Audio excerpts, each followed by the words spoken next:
రేపు మాకు sector meeting ఉందండి కోదాడలో. అంటే ఈడ నుంచి 60 కిలోమీటర్ల దూరం ఉంటుంది. రిపోర్ట్స్ రాసుకుంటున్నా. కరెంట్ ఏమో వస్తుంది పోతుంది.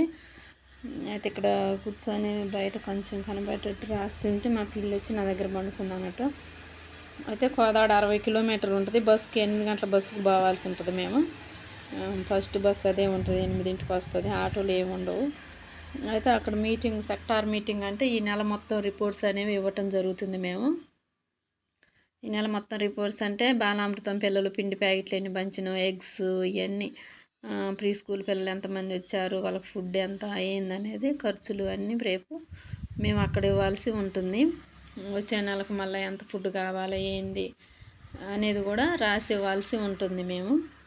ఈరోజు హాలిడే కాబట్టి బోనాల పండుగ హాలిడేగా, అందుకే నేను ఇంట్లోనే రాసుకుంటా ఉన్నాను రిపోర్ట్స్.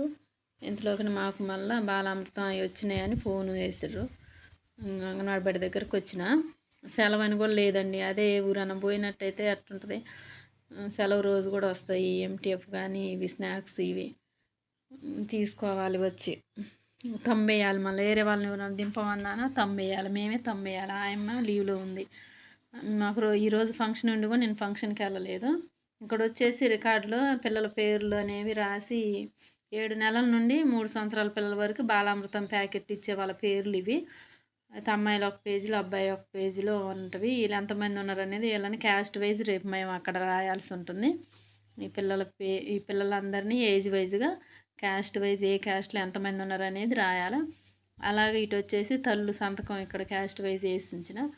ఇక్కడ వచ్చేసి తల్లుల సంతకాలు పెట్టారు కదా, ఎవరెవరు తీసుకున్నారు అనేది.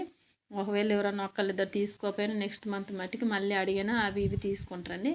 ఇక్కడ వచ్చి బాలామృతం ప్యాకెట్ ఒకటి, ఎగ్స్ 8, 8, 16 ఇచ్చినట్టు ఇవి సంతకాలు వాళ్ళ ప్రూఫ్స్ అన్నట్టు.